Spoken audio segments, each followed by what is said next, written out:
Siamo in compagnia di Franco Morellato, scrittore, filosofo e organizzatore di manifestazioni culturali, e di Nicola Fiorino, che è responsabile dell'associazione culturale Respira la Cultura. Grazie per essere venuti nei nostri studi. Noi ci occuperemo di una mostra che presenteremo più avanti, però prima di tutto io direi che è il caso di approfondire, di spiegare un attimo che cos'è Respira la Cultura e qual è poi il ruolo che Respira la Cultura ha in questa circostanza, nella circostanza della mostra. Prego Fiorino. Grazie. Dunque, Respira la Cultura è un'aggregazione di associazioni. Io sono già un presidente di un'associazione, sono il presidente della Proloco di Palmanova e anche dell'Accademia Musicale Città di Palmanova. Mi sono preso anche questo onere, ma anche un onore, di organizzare e di guidare questa aggregazione di associazioni, appunto Respira la Cultura. Sono circa 15 associazioni di varia provenienza, da Udine, Cervignano, dalla Bassa... Quindi è una provenienza, diciamo, regionale? Regionale, okay. Assolutamente. Territori di Gorizia, Udine, Bassa Friulana, essenzialmente. Quindi 15 associazioni che da circa 2 anni lavoriamo su un progetto che è il progetto Ossi-Zinner, la donna e l'artista. Come ci siamo messi assieme? Ci siamo messi assieme portando ogni associazione il proprio lavoro. La scuola di danza ha portato una coreografia, la scuola di musica delle canzoni, la scuola di teatro delle recitazioni, eccetera, eccetera. Quindi è stato un lavoro relativamente facile da questo punto di vista, perché ognuno ha portato il proprio. Il proprio. Ecco. Mi perdoni, come posso dire, è difficile mettere insieme associazioni differenti, coordinarle? Sì, certo.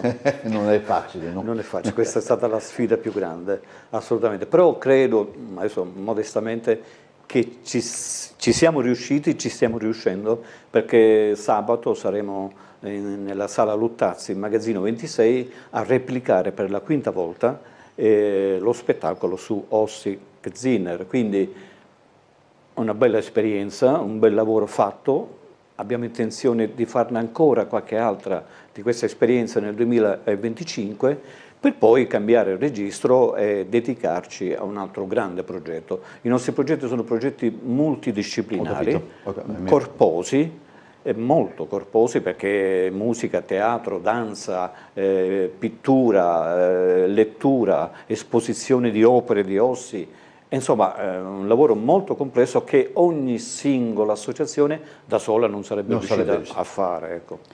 Allora, parliamo, Morellato, di Ossi-Zinner. Chi era? Sì, allora Ossi-Zinner nasce a Vienna nel 1924, quindi alla fine dello sfascio di 4 imperi, davanti ovviamente alla rivoluzione russa, davanti alla prima guerra mondiale, che poi toccherà anche la seconda guerra mondiale, quindi davanti a un cambiamento epocale come quello che sta avvenendo nei nostri giorni, ed è figlia di un ungherese che diventerà poi banchiere a Trieste.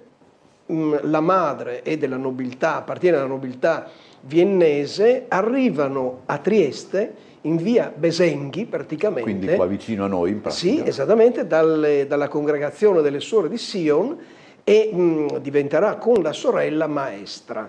Poi la sorella diventerà insegnante di inglese all'interno delle scuole cittadine, mentre Ossi, sempre ribelle, diventerà invece artista a tutto tondo. E in quegli anni per una donna diventare artista a tutto tondo era come una sorta di rivoluzione, insomma. Tanto abbiamo anche delle immagini che direi che possono anche passare, perché documentano proprio... Intanto Ossi, che nome è? È un soprannome, è un soprannome che gli dà il padre. Ci sono delle diverse teorie, lasciamo perdere. Lei si chiama Rosetta Zinner, chiamata Ossi. È un artista tutto tondo, nel senso che la troveremo con una serie di pittori che hanno caratterizzato il Novecento, tra cui per esempio Gio Pomodoro, che è appena scomparso, ce lo ricordiamo. Lei lavora con Gio Pomodoro, lavora con De Chirico, lavora con Fontana, il quale risiede tra l'altro una trentina di giorni all'interno della struttura che ha creato con Federico Righi, pittore notissimo di Trieste, a Saciletto di Ruda, dove praticamente fonda il Centro Internazionale di Arti Grafiche.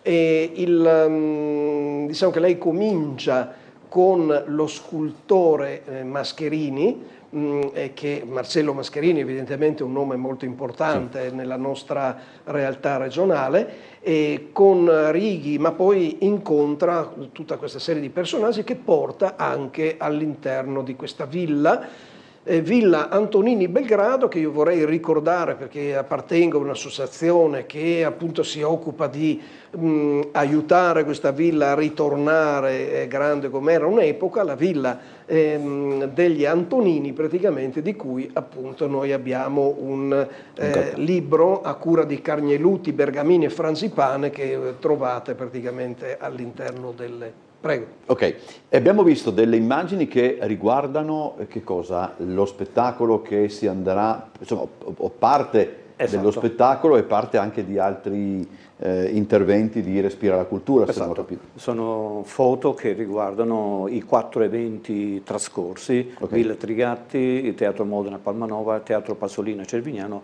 e la Sala Parrocchiale a Sevegliano di Bagnari e Arsa. Quindi sono foto che testimoniano quelle associazioni che dicevo prima, cosa hanno fatto sul palco dei vari teatri o sale. Ecco, sempre nel nome della Xiner, sempre, ecco, perché è meno conosciuta di quanto merita? Chi mi risponde? Questa è una bella domanda, e forse è la domanda migliore. Prego il professor Morellato.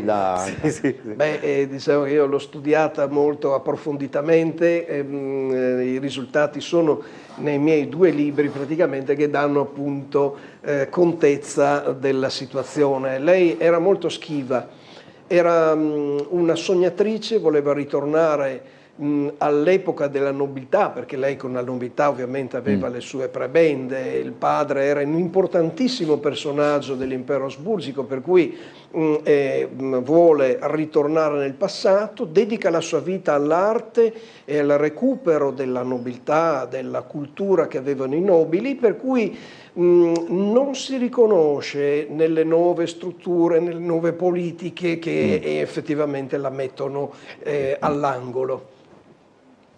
Questo dunque spiega appunto la disattenzione nei suoi riguardi.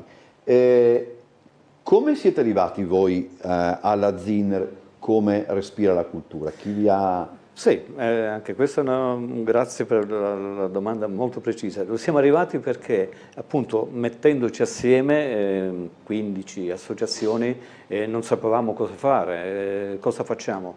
L'idea iniziale, che era quella di occuparci della villa Antonini in Belgrado, di Saciletto, era un'idea un po' troppo impegnativa, perché noi non siamo architetti, non siamo gente del mestiere, quindi chi abitava in quella villa? Ossi, e allora andiamo a scovare questa Ossi, cosa ha fatto, cosa non ha fatto, e da qui è venuto fuori un ginepraio di opere, di storie, e da lì è nata lo spettacolo. Ecco. Allora, intanto vediamo anche alcune delle opere che testimoniano appunto la perizia e il valore della Zinner come...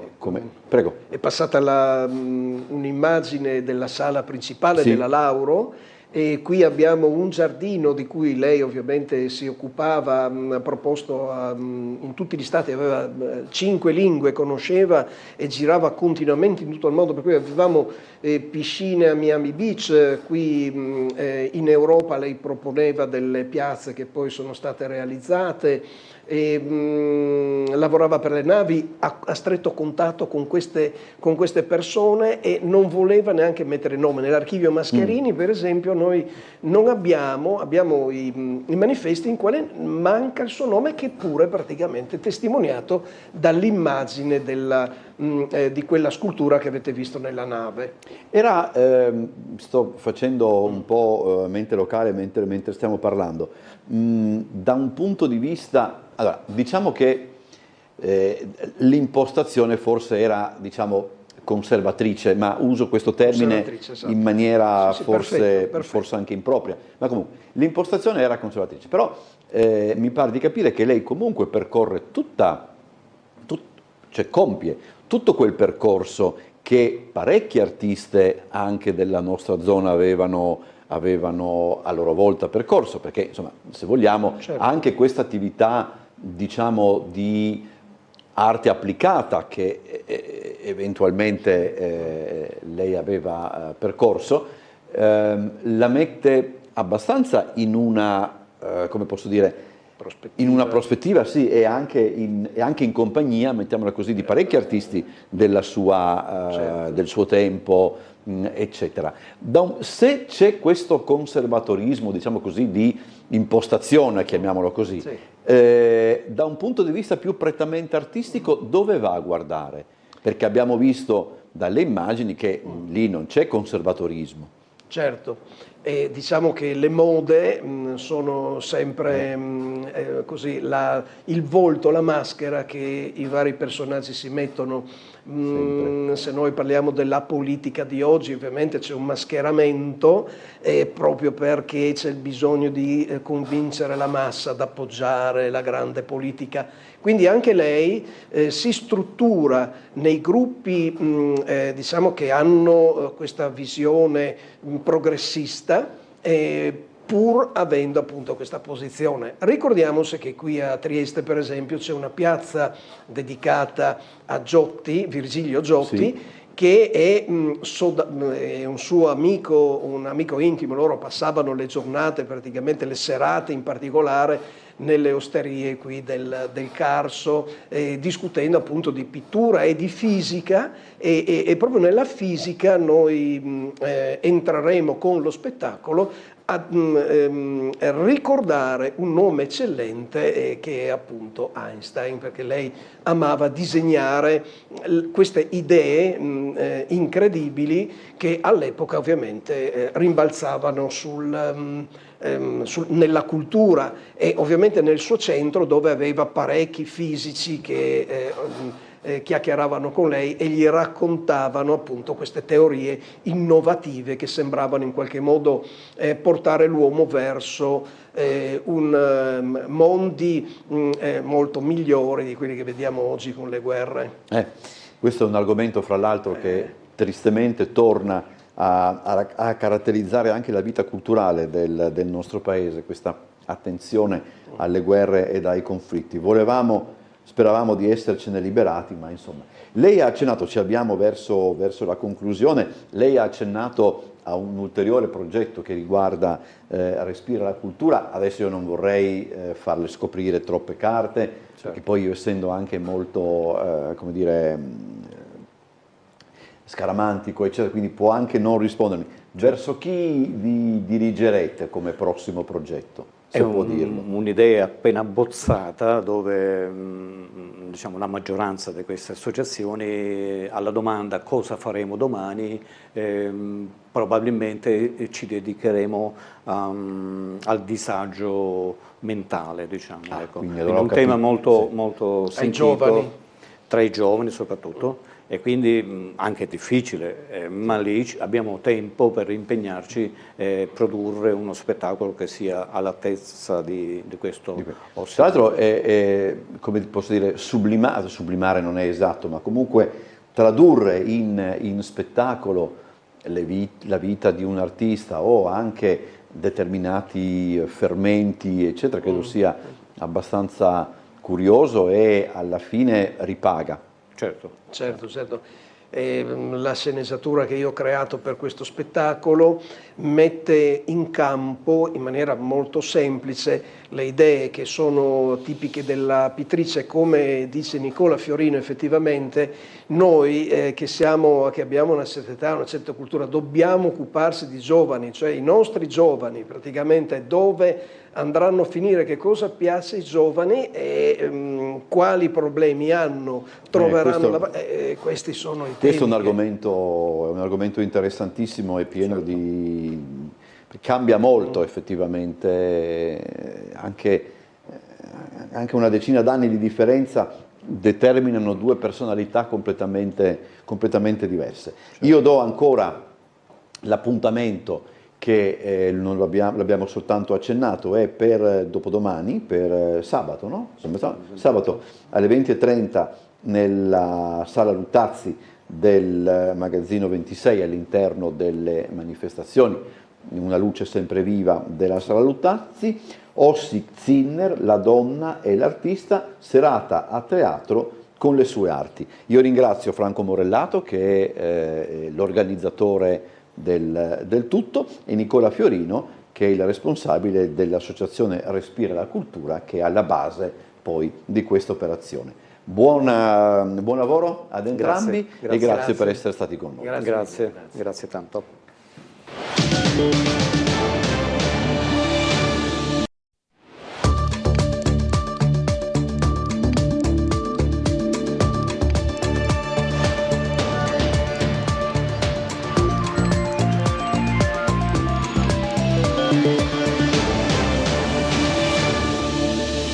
La Commissione al Senato boccia l'emendamento leghista sul terzo mandato, per la maggioranza non è pietra tombale in Friuli Venezia Giulia, l'opposizione insiste, il vero motivo della crisi.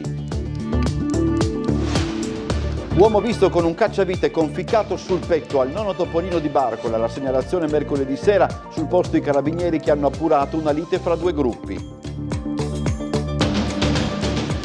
Una bici elettrica trasformata in un ciclomotore, attività della polizia locale a Barcola che sanziona con una multa da 1.200 euro una donna, veicolo sequestrato. L'assessore regionale Fabio Scocimarro rivendica il ruolo della regione nella svolta della Ferriera di Servola. L'accordo con Arvedi del 2019 e l'intesa politica garantirono la riconversione.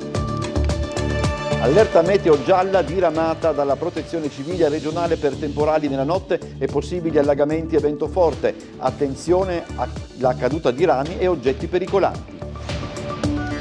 Testata con esito positivo la nuova struttura che consente alle persone disabili di fare il bagno in mare a Porto San Rocco, ora si cerca un assistente alla balneazione. Presentata la prossima stagione del Teatro Stabile sloveno, si parte a fine ottobre, spettacoli legati alla riflessione sul nostro tempo e sull'uomo. Buonasera telespettatori di Tele4, benvenuti a questa nuova edizione del nostro telegiornale, l'edizione serale. Dunque partiamo dalla bocciatura dell'emendamento sul terzo mandato in commissione al Senato, che non è interpretata come una pietra tombale per la nostra regione dai consiglieri di maggioranza. Le opposizioni intanto rivendicano: avevamo ragione sul vero motivo della crisi.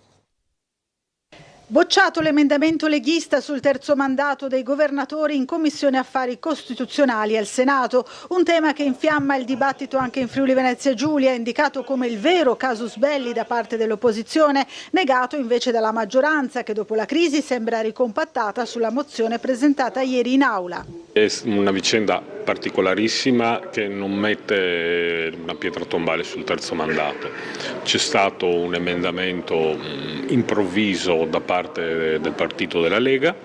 Forza Italia ha annunciato la propria contrarietà, a quel punto Fratelli d'Italia ha annunciato che se non vi era accordo con gli alleati non poteva a quel punto sostenere questa che era comunque una piccola forzatura. E quindi resta comunque aperto il tavolo del centrodestra, perché nel centrodestra nessun tema è tabù. Insomma, allora possiamo ribadire di nuovo, come ho detto ieri, la mozione di ieri era tanto rumore per nulla, e il Presidente Fedriga, quando ieri ha detto ma nessuno di noi ha mai parlato del terzo mandato, io non ho mai parlato del terzo mandato, ma insomma ci stiamo veramente prendendo in giro. Sappiamo perfettamente che tutti questi mesi sono stati congelati anche per questo motivo, anche perché stiamo arrivando vicini allo scordinamento dei 2 anni e mezzo.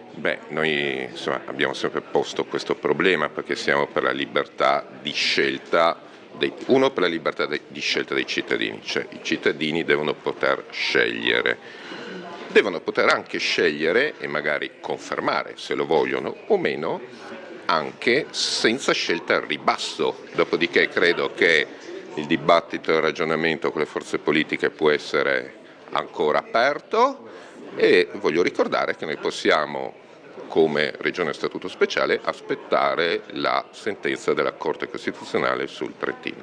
Ho la sensazione che l'emendamento della Lega fosse una delle tante finte di Matteo Salvini per rassicurare i presidenti di regione interessati, ma senza in realtà alcuna insistenza, perché è chiaro che se uno vuole portare a casa l'obiettivo raggiunge l'accordo politico, non va a presentare a scatola chiusa un emendamento. Quindi direi che la situazione è semplicemente ancora una situazione di stallo all'interno della maggioranza, vedremo cosa ne verrà fuori.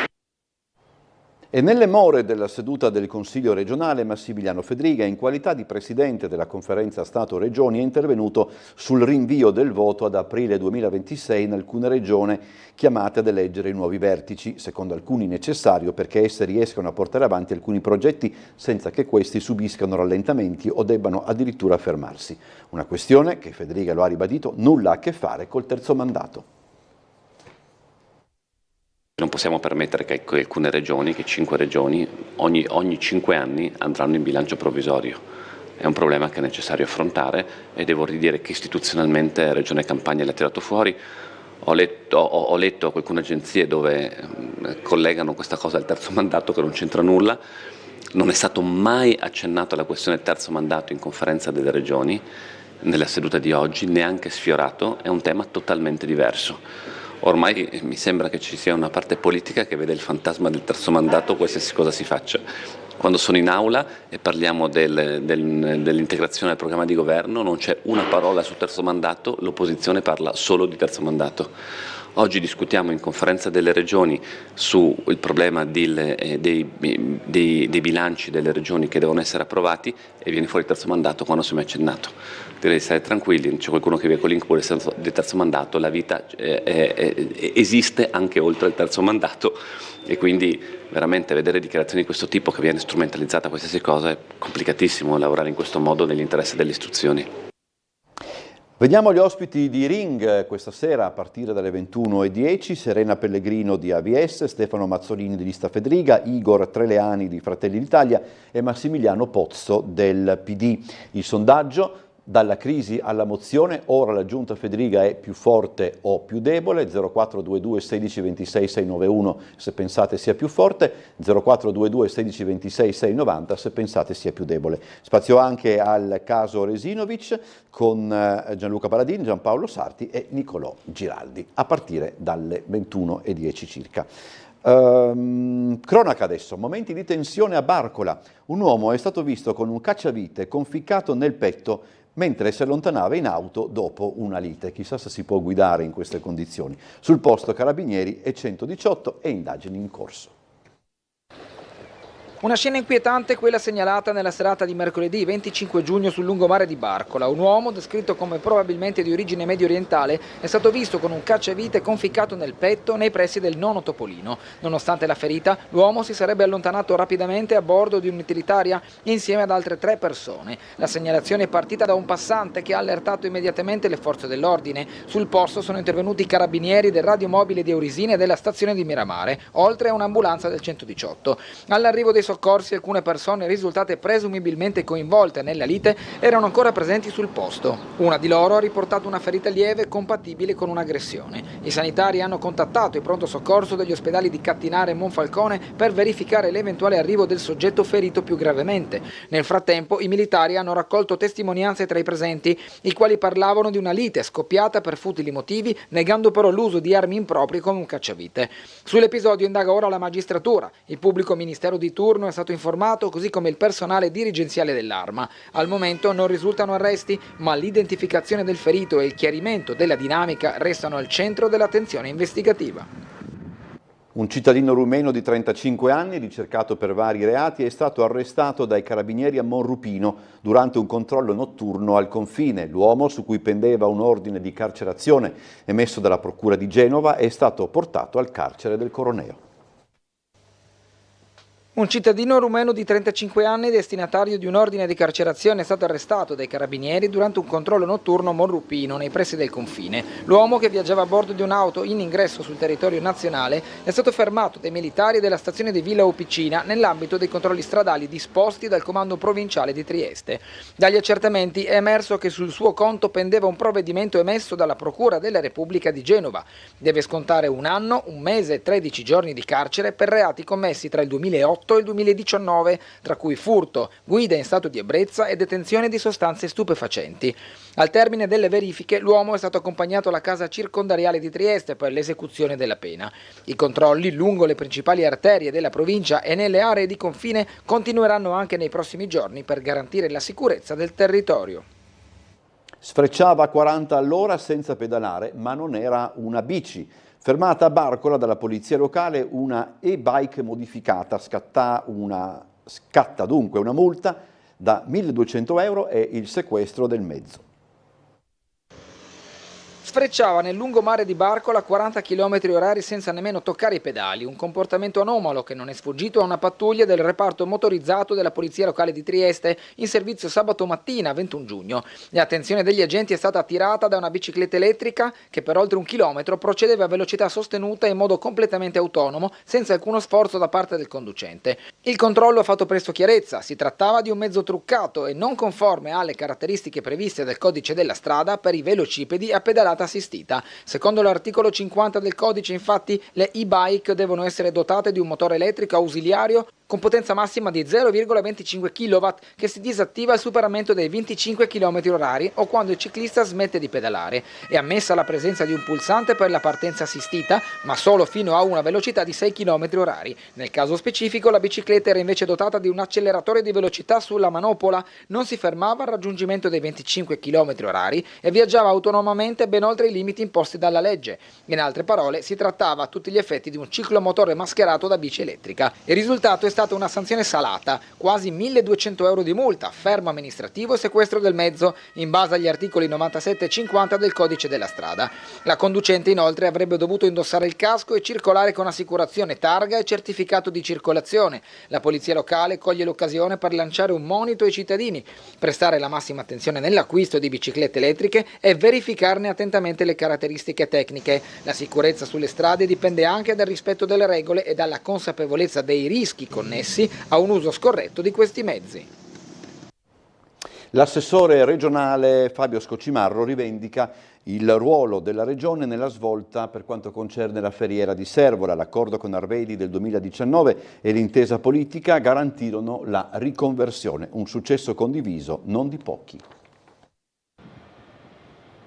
Le date sono sbagliate perché 5 anni sono passati abbondantemente dalla chiusura dell'altoforno e precedentemente, se mi permettete, anche del 29 agosto del 19, quando io firmai una lettera insieme alla proprietà, all'ingegnere Arvedi, perché accettò finalmente, dopo uno scontro molto aspro, che divenne poi un confronto, e arrivammo alla conclusione, la Regione, cioè sottoscritto con il Cavaliere Arvedi, per la riconversione della ferriera. Questo avveniva il 29 agosto del 19. Non è andato giù all'assessore regionale all'ambiente Fabio Scoccimarro l'annuncio dei 5 Stelle triestini che domani intendono festeggiare il 5° anniversario dell'accordo per la chiusura della ferriera di Servola, con la presenza a Trieste dell'allora presidente del Consiglio Giuseppe Conte e del suo ministro dell'Industria. A Stefano Patuanelli Scoccimarro riconosce l'impulso dato all'iter che portò alla dismissione e poi all'abbattimento dell'impianto siderurgico, che però lui stesso aveva avviato ben prima con l'accordo siglato con la proprietà dello stabilimento. Un po' di fortuna ci vuole e il governo nazionale, il Conte 1 passò al Conte 2 e il ministro dell'Industria da Di Maio arrivò Patuanelli, l'amico Stefano, triestino, e quindi il treno che era già in corsa, un Intercity, divenne un Frecciarossa appunto grazie all'appoggio del ministro triestino. Io penso che il senatore Patuanelli avrà l'onestà intellettuale, e ce l'ha, di appunto condividere quello che è un percorso che è una vittoria di tutta la città di Trieste per la riconversione della ferriera in industria pulita in area portuale e logistica, che ci permetterà di far aumentare i lavori del porto. Singolare poi, secondo l'assessore, che il festeggiamento avvenga all'interno della festa della CGIL a San Giovanni. Io mi ricordo che la CGIL era nettamente contraria, quasi minacciò di venirmi a prendere a casa se non mi fossi presentato all'assemblea dei lavoratori, che ovviamente io partecipai senza nessun problema. La Protezione Civile regionale ha diramato un'allerta meteo gialla per temporali, valida anche su Trieste dalle 20 di oggi fino alle 4 di domani. Un rapido fronte temporalesco attraverserà la regione con rovesci e temporali che potrebbero colpire anche la costa, accompagnati da forti raffiche di vento. Non sono previste criticità idrauliche, ma i fenomeni potrebbero causare disagi localizzati come allagamenti nei sottopassi e sulle strade, instabilità di pendii e caduta di rami o oggetti pericolanti. Si raccomanda prudenza negli spostamenti e attenzione particolare nelle aree verdi, nei campeggi e durante eventuali eventi all'aperto. Il centro funzionale decentrato seguirà l'evoluzione della situazione e invita tutti a rimanere aggiornati attraverso i canali ufficiali. SIOT chiude il 2024 con un utile di 2.900.000 euro e nomina Alessandro Gorla nuovo presidente e amministratore delegato. In crescita il trasporto di greggio, investimenti raddoppiati e nessun infortunio sul lavoro. L'Assemblea dei soci di SIOT, Società Italiana per l'Oleodotto Transalpino, ha approvato il bilancio 2024 che si è chiuso con un utile netto di 2,9 milioni di euro. Contestualmente è stato nominato il nuovo presidente e amministratore delegato. Si tratta dell'ingegnere Alessandro Gorla, che dal 1 luglio assumerà anche il ruolo di General Manager del consorzio TAL, succedendo ad Alessio Lilli. Nel 2024 SIOT ha confermato il proprio ruolo strategico nella rete di approvvigionamento di greggio per Austria, Germania e Repubblica Ceca. Il trasporto tramite oleodotto ha raggiunto i 40 milioni di tonnellate, più 8,3% rispetto al 2023, mentre al terminale marino di Trieste sono state sbarcate 40,2 milioni di tonnellate da 423 navi. I ricavi si attestano a 99,3 milioni di euro, in calo rispetto ai 103,5 milioni dell'anno precedente, per effetto della riduzione delle tariffe di trasporto. Il margine operativo lordo è stato pari a 13,1 milioni, mentre il reddito operativo si è fermato a 3,7 milioni. Sono diminuiti i costi dei servizi, meno 921.000 euro, anche grazie a un'ottimizzazione delle fonti energetiche, mentre sono aumentati i costi per il personale, 15,9 milioni, in seguito a un incremento dell'organico salito a 140 unità.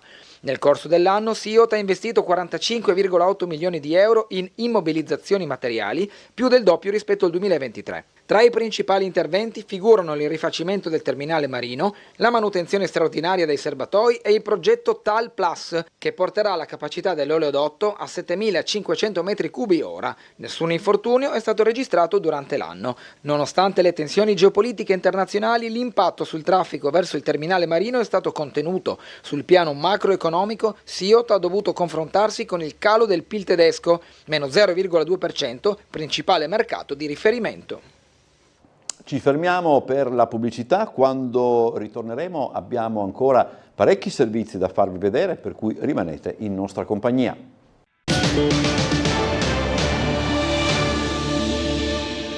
Rientriamo in studio. L'eccellenza della cardiologia triestina viene confermata da un ulteriore accreditamento internazionale, quello in ecografia avanzata transtoracica. La struttura complessa di cardiologia, parte del Dipartimento Cardio-Toraco-Vascolare di Asugi, ha ricevuto l'accreditamento internazionale e la certificazione in ecografia avanzata transtoracica.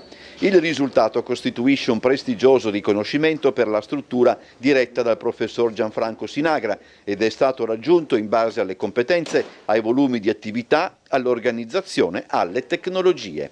Oltre 10.000 ecocardiogrammi ogni anno, il 20% dei quali nel setting dell'urgenza-emergenza, con oltre 560 ecocardiogrammi transesofagei per l'assistenza alle procedure avanzate in sala emodinamica sui difetti strutturali congeniti e valvolari. Sono alcuni dei numeri che caratterizzano l'attività del laboratorio, che ha sede presso il Polo Cardiologico di Cattinara, coordinato da Renata Corcova e che ha avuto in Bruno Pinamonti il suo operatore storico di grande autorevolezza scientifica. Presso il laboratorio operano in ruoli certificati di alta specialità Gabriele Secoli e Antonio De Luca e negli ultimi 25 anni le competenze di ecocardiografia avanzata sono diventate patrimonio di gran parte dell'organico dirigenti della struttura. Grazie ad importanti investimenti da parte di Asugi e del Servizio Sanitario Regionale e di benefattori come l'Associazione Amici del Cuore e la Fondazione Casali, il laboratorio è sede di alta formazione per centinaia di specializzanti afferenti da tutte le scuole di specializzazione italiane che possono beneficiare di tecnologie d'avanguardia, casistica complessa e progetti formativi avanzati. Il prestigioso riconoscimento si aggiunge all'essere la cardiologia ospedaliera universitaria di Trieste parte della rete europea per le malattie cardiologiche rare e complesse, in particolare nel setting delle cardiomiopatie. Testata con esito positivo la nuova struttura che consente alle persone disabili di fare il bagno in mare a Porto San Rocco. Per completare l'operazione ora si cerca un assistente alla balneazione. Primo test nella spiaggia di Porto San Rocco a Muggia per la struttura mobile che consentirà l'accesso al mare delle persone con disabilità. Si tratta del primo supporto avviato a Muggia con queste finalità ed era atteso da anni dal territorio. La strumentazione sarà a disposizione sul posto nel corso della giornata balneare e alla sera verrà riposta in un magazzino nelle vicinanze. Sarà sempre attivata alla presenza di un assistente alla balneazione. La persona potrà entrare in acqua attraverso una seduta che lentamente scorrerà sui binari fino a raggiungere il mare. Con lo stesso meccanismo poi rientrerà al punto di partenza una volta concluso il bagno. Soddisfatto il sindaco di Muggia, Paolo Polidori, presente al test di prova. Si sta completando l'iter, ha spiegato. La struttura quindi è stata montata e provata con esito positivo e non resta, e qui sta l'appello, che trovare un bagnino che assista le persone durante le operazioni di utilizzo. Andiamo adesso al Museo della Guerra per la Pace dedicato a De Enriquez, perché è stata presentata la prossima stagione del Teatro Stabile Sloveno, tra l'altro l'ultima stagione firmata dal direttore Daniel Malalan.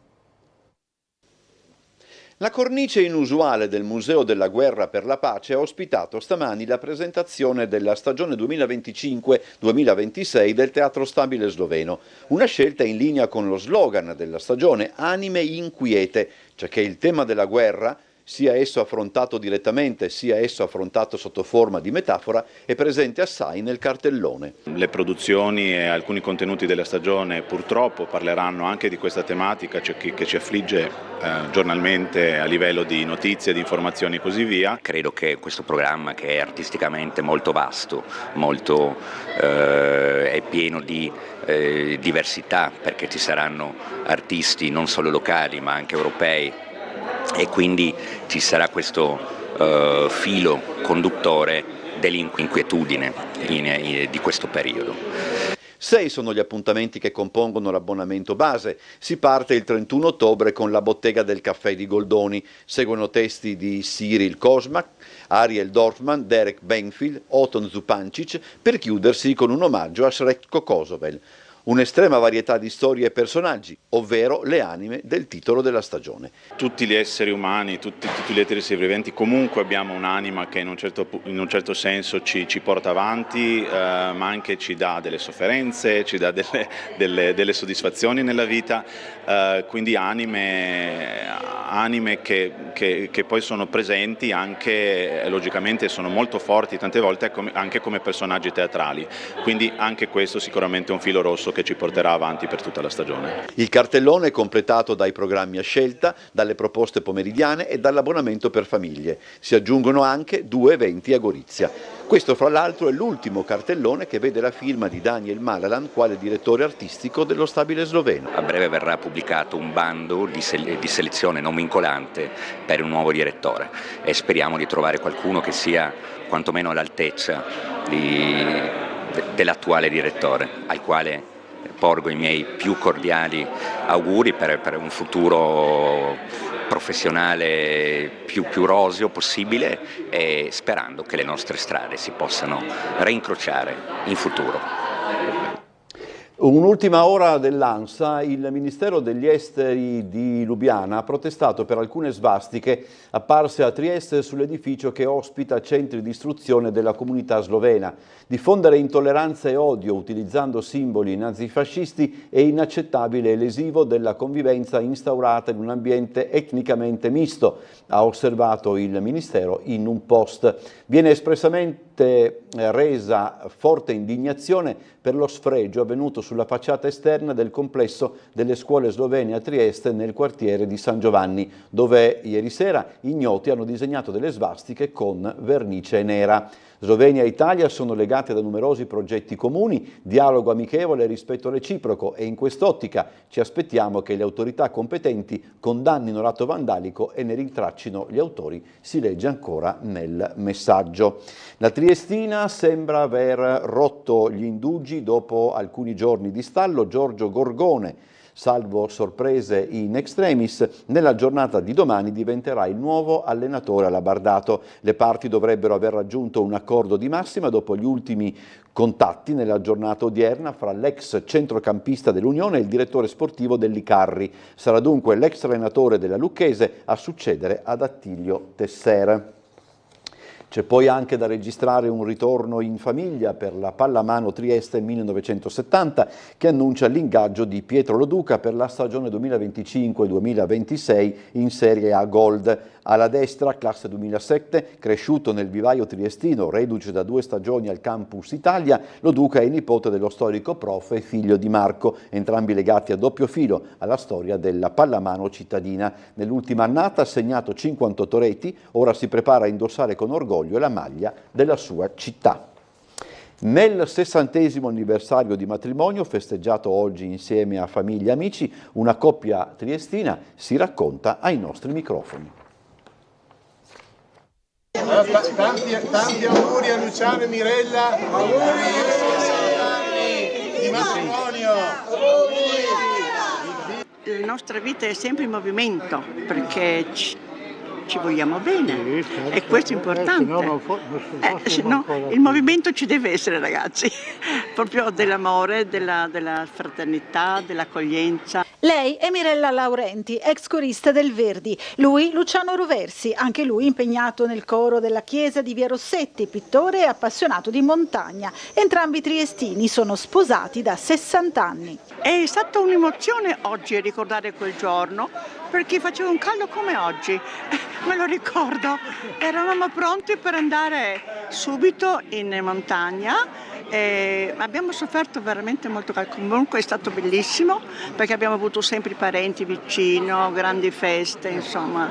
Che tutti e due cantavamo in chiesa. Ah, ecco. Ho 40 anni in chiesa, tutti e due abbiamo cantato. Poi lei è andata in teatro, ma comunque questa era la roba più importante. Vabbè, per lui era molto più importante, per me le cose più importanti è volerci sempre bene. Ricorrenza festeggiata con grande allegria e con il rinnovo dell'amore reciproco insieme alla famiglia e agli amici. A organizzare la festa, ricca di sorprese, i 2 figli della coppia, Andrea e Sara.